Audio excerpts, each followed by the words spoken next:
Hi, I'm Aaron Borrell, motoring editor of GQ magazine, and I'm sitting with Dieter Losko, a long-time GQ contributing editor. We're in Wales and we're driving the Range Rover Evoque at the global launch, and we've just briefly driven it on road. It was fantastic. Dieter, what did you think? Yeah, it was really good. I mean, it looks fantastic. It looks amazing, and now we're so different from the other Range Rovers. Huh? Exactly, it's just sculpted. It's a departure from what Range Rover are used to. But now we're going to be taking it on its first real test. We're going to take it off-road. We don't really know what to expect, but let's give it a go and have a look here. So we're going up, and we're in looks like a snow function, which is obviously limiting power that's put down onto the wheels. It's just a basic trail here. It looks like a nice English green meadow. Just the cows are missing here. Exactly, I wonder where Jersey they are. cows. I think they've been slaughtered for our lunch. Okay. Pretty well. Now, surprisingly, Range Rover using a 2-litre turbocharged engine here, which is pushing out 170 kilowatts, and that's perfect for your freeway driving. But is it a bit too much for off-road? What do you think?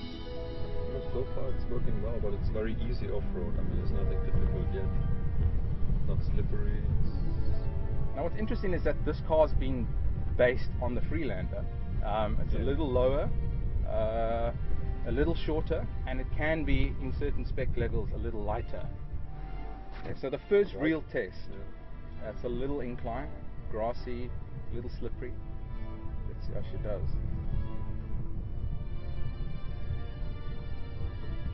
She gives a little bit of power getting up.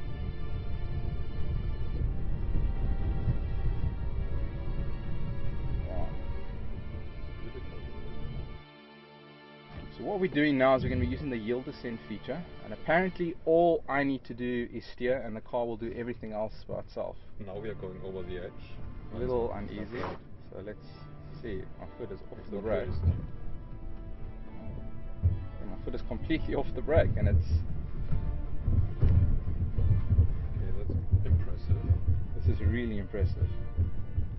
And now you can switch the hill descent on, and then we can go into a power slide around this. You'd like that detail, wouldn't you? And I feel as that this car is probably going to be best suited to those soccer moms. You drive them around in Cape Town. Left. And obviously Dad can take it out on the weekend. There's a little bit of fun. Have a bit of fun off-road trails. Buy the groceries and put a little detour around. Exactly, and this just isn't a curb hopper. As you can see, it can effortlessly consume off-road trails. What I like about this Dieter is that I wouldn't call myself an off-road aficionado, but I've got a bit of confidence in able to tackle a bit of the unknown with this car. Yeah. I must say it's very comfortable on this bumpy stuff.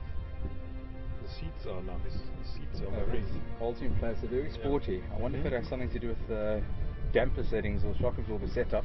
I'm not actually sure what they're using, but it's obviously similar to the Freelander or some of the other Range Rover models. Okay, so now we're going to take it down some really moist sort of decline. The car is doing everything by itself. I'm not even touching. You're not accelerating at all? I'm not doing anything. Not braking, not accelerating, just steering? All I'm doing is holding onto the steering wheel and just letting this car do its thing.